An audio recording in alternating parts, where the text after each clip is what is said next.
Hello guys, my self प्रिया सैनी और मैं आप सभी का अपने चैनल जर्नी ऑफ एम में बहुत बहुत स्वागत करती हूँ। दोस्तों, आज मैं आपके लिए बहुत ही इम्पोर्टेंट टॉपिक पर ऐसे लेकर आई हूँ जो कि एक सामाजिक मुद्दा आप जैसे कि आप देख पा रहे होंगे हमारे समाज में पूरी तरह से व्याप्त है। उसी को देखते हुए मैं आपके लिए इस टॉपिक पर ऐसे लेके आई हूँ। टॉपिक है लव जिहाद। तो क्या है लव जिहाद, क्यों है लव जिहाद और क्या इसके दुष्परिणाम हमारे समाज पर, हमारे क्षेत्र पर, हमारे भविष्य पर पड़ते हैं और इसके लिए क्या क्या कानून बनाए गए हैं। क्या लव जिहाद सही है, क्या लव जिहाद सही नहीं है, इन सब सवालों के जवाब आपको इस वीडियो में मिलेंगे। तो वीडियो को एंड तक देखिएगा। साथ ही ऐसे इंटरेस्टिंग वीडियोस पाने के लिए प्लीज़ चैनल को सब्सक्राइब कीजिएगा, मेरी आपसे रिक्वेस्ट है। साथ ही वीडियो को ज़्यादा से ज़्यादा शेयर कीजिएगा ताकि हर व्यक्ति अपने अधिकारों के प्रति समर्पित हो सके, उसे जान सके, ताकि कभी भी किसी के साथ कोई गलत कदम न उठाया जा सके। तो चलिए देखते हैं लव जिहाद हिंदी निबंध। पूरी दुनिया में विवाह एक ऐसा बंधन होता है जो पूरी तरह से पवित्र बंधन होता है। यह संबंध एक पुरुष और एक महिला के बीच बनता है जो कि इस संसार के लिए नितांत आवश्यक है।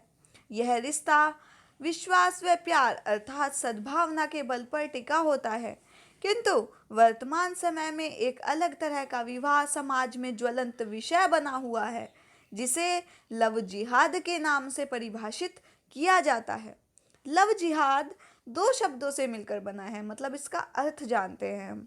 तो लव यानी प्यार और मोहब्बत तथा जिहाद से तात्पर्य है किसी मकसद को पूरा करने के लिए अपनी पूरी ताकत लगा देना, अर्थात एक ऐसा विवाह जिसमें एक धर्म विशेष को मानने वाले दूसरे धर्म की लड़की को अपने प्यार के जाल में फंसाकर उस लड़की का धर्म परिवर्तन करा देते हैं।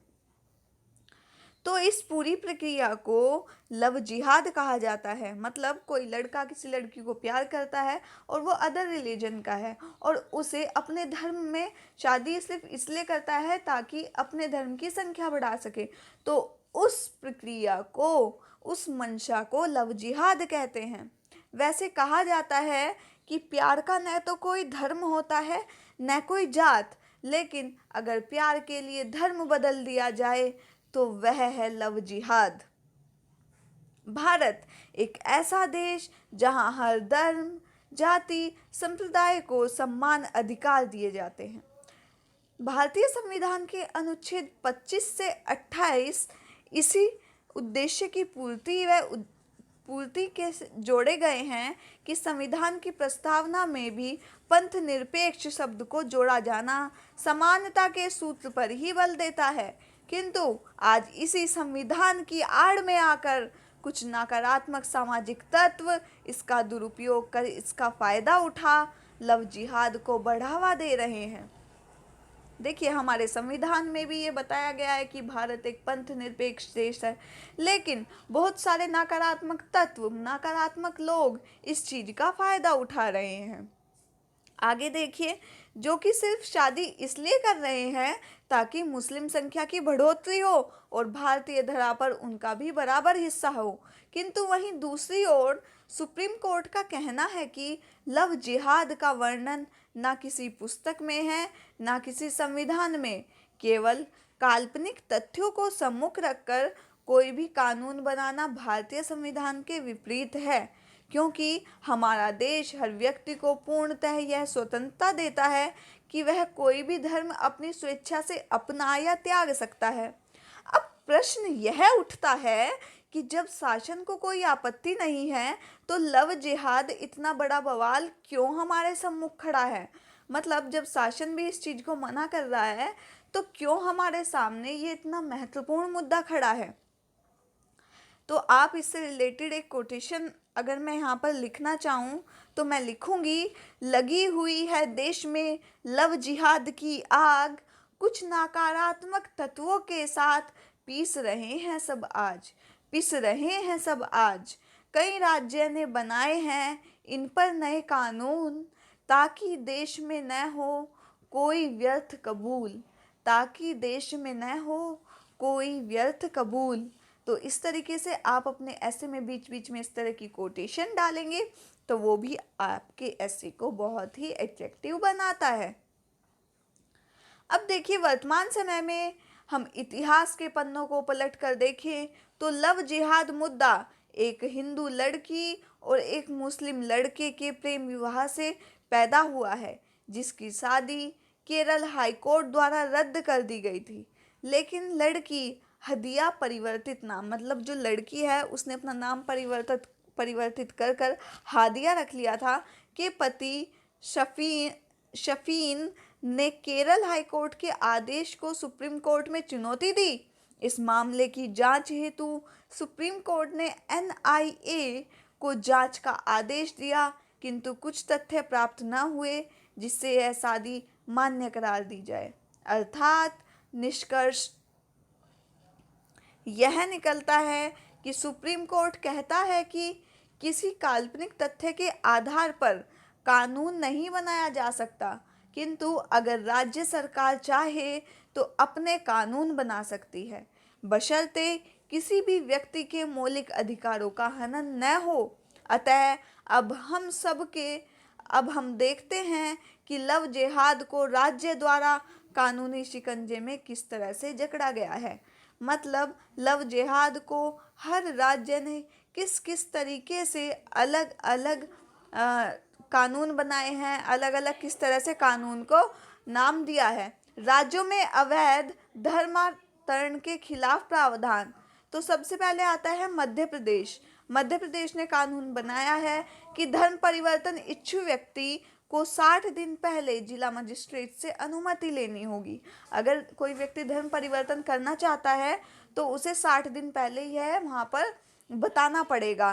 पूर्वी जानकारी न देने पर उसे 5 साल की जेल और 50,000 जुर्माना मिलेगा। मतलब अगर वो एकदम से धर्म परिवर्तन करता है तो उसे जेल होगी और 50,000 जुर्माना देगा। नाबालिग के अवैध धर्म परिवर्तन पर 2 से 10 साल जेल और 50,000 जुर्माना होगा। अपना धर्म छुपाकर विवाह करने पर 3 से 10 साल जेल और 50,000 जुर्माना होगा। माता पिता, भाई या बहन, अभिभावक धर्म परिवर्तन की शिकायत कर सकते हैं। इसके बाद देखिए उत्तराखंड ने क्या रूल बनाए हैं। उत्तराखंड का धर्म स्वतंत्रता कानून 2018 धोखे में रखकर बलपूर्वक फर्जीवाड़े से की गई शादी को अमान्य करार देगा और हिमाचल प्रदेश की तरह लिखित जानकारी देनी होगी। उत्तर प्रदेश देखिए, धर्म परिवर्तन मंशा से की गई शादी को 10 साल तक जेल होगी। लालच देकर दी गई शादी अमान्य व सजा। अवैध धर्म परिवर्तन पर 5 साल जेल, 15,000 रुपये जुर्माना। नाबालिग लड़कियों से जुड़े मामले में 10 साल सजा और 25,000 जुर्माना। धर्म परिवर्तन से 2 महीने पहले मजिस्ट्रेट को जानकारी। माता पिता या अभिभावक शंका के आधार पर भी शिकायत दर्ज करा सकते हैं। उन्हें लगता है कि उनके बच्चे को बहकाया गया है तो उनके पेरेंट्स शिकायत दर्ज करा सकते हैं। हिमाचल प्रदेश देखिए, साल 2006 में अवैध धर्म परिवर्तन को खारिज कर 2019 में उन शादियों को अमान्य करार। धर्म परिवर्तन से 1 माह पहले जानकारी देना। तो इस तरह अलग अलग राज्यों ने अपने अपने कानून बनाकर इस घिनौने मंशा को तोड़ने का प्रयास किया है। अवैध धर्मांतरण कानून वाला पहला राज्य ओडिशा। अब ये भी आप अपने ऐसे में लिखेंगे तो वो आपका बहुत ही अट्रैक्टिव होगा, क्योंकि कहीं भी आप मेंस लिखते हैं तो आपके लिए सारी चीज़ों को, सारी तथ्य को, सारी एविडेंसेस को लिखना बहुत इम्पोर्टेंट होता है। इस राज्य में साल 1967 में उड़ीसा धर्म स्वतंत्रता कानून लागू हुआ। इस कानून के तहत जबरन या धोखाधड़ी से धर्म परिवर्तन का अपराध घोषित करते हुए 1 साल की जेल और 5,000 रुपये का जुर्माना प्रावधान किया गया। धर्म परिवर्तन कराने वाले व्यक्ति के लिए धर्म परिवर्तन के 15 दिन पहले जिला अधिकारी को जानकारी देना अनिवार्य किया गया। इसके अतिरिक्त आंध्र प्रदेश, तमिलनाडु, अरुणाचल प्रदेश में साल 1978 में अवैध धर्मांतरण के कानून बनाए गए थे, किंतु 2004 में इन्हें वापस ले लिया गया। उपयुक्त विवरण के आधार पर हम कह सकते हैं कि लव जिहाद जैसे काल्पनिक मुद्दे पर कानून का लाया जाना विधायी तंत्र के विपरीत होगा। लव जिहाद नामक तथ्य को कई विचारधारा राजनीतिक इच्छाओं का नाम देती हैं। वह कई मुस्लिम राज्य के विस्तार पर बल देती हैं। वर्तमान समय भी हमारे सम्मुख कई ऐसे उदाहरण हैं जो कि धर्मांतरण को बढ़ावा न देकर एकता के सूत्र को बढ़ावा देते हैं। आईएएस ऑफिसर टीना डाबी ने अतहर आमिर खान से हुई जिन्होंने धर्म परिवर्तन को छोड़ अपनी वास्तविक पहचान को बनाए रख अपने रिश्ते को बरकरार रखा। साथ ही बॉलीवुड में सैफ अली खान का विवाह करीना कपूर से हुआ, जो कि धर्म से तो अलग हैं लेकिन एकता के सूत्र में उन्होंने विवाह किया। यह सभी उदाहरण हम सब के लिए मील का पत्थर साबित होते हैं, क्योंकि जोर जबरदस्ती से किया गया विवाह हो या धर्म हो, यह कानून के सख्त खिलाफ है। ऐसे में आवश्यक है कि वास्तव में प्रेम पक्ष है तो धर्म पीछे छोड़ रिश्तों को सौहार्द से आगे बढ़ाएं और लव जिहाद जैसे मामलों को न बढ़ाएं, न बढ़ने दें। तभी वर्षों से चली आ रही हिंदू व मुस्लिम एकता बरकरार रह पाएगी और तभी हम कह सकेंगे कि हिंदू, मुस्लिम, सिख, ईसाई आपस में हैं भाई भाई। लव जिहाद मुद्दों से ऊपर मानवता है सर्वोपरि छाई। लव जिहाद के मुद्दों से ऊपर मानवता है सर्वोपरि छाई। तो दोस्तों, अगर आपको मेरा ये ऐसे मेरे जो मटेरियल जो मैंने यूज़ किया है, लिखने का जो सारा तरीका है, ऐसे ही इंटरेस्टिंग वे आपको पसंद आया हो तो प्लीज़ चैनल को सब्सक्राइब ना करना भूलें। और मेरी आपसे बस यही रिक्वेस्ट है कि आप चैनल सब्सक्राइब करें, वीडियो को लाइक करें, क्योंकि आपको मेरे चैनल पर सभी इम्पोर्टेंट टॉपिक्स पर ऐसे मिलते रहते हैं जो आपके भविष्य में कभी भी काम आ सकते हैं। दोस्तों, आप अगर इसकी पीडीएफ लेना चाहें तो आप हमारे व्हाट्सएप नंबर से इसकी पीडीएफ ले सकते हैं। व्हाट्सएप नंबर है 9760131277। इसका जो लिंक है मैं आपको डिस्क्रिप्शन में दे दूँगी, तो आप व्हाट्सएप पे हमसे जो इसकी पीडीएफ है वो प्रोवाइड कर सकते हैं। उसकी जो फ़ी है वो ओनली 15 रुपीज़ है। आपको केवल 15 रुपये शुल्क देकर पीडीएफ दे दी जाएगी, तो इतना बड़ा कोई अमाउंट भी नहीं रखा गया है। तो दोस्तों, ऐसे ही मुझे अपना सपोर्ट करते रहिए। Thank you so much. घर पर रहें, सुरक्षित रहें। धन्यवाद।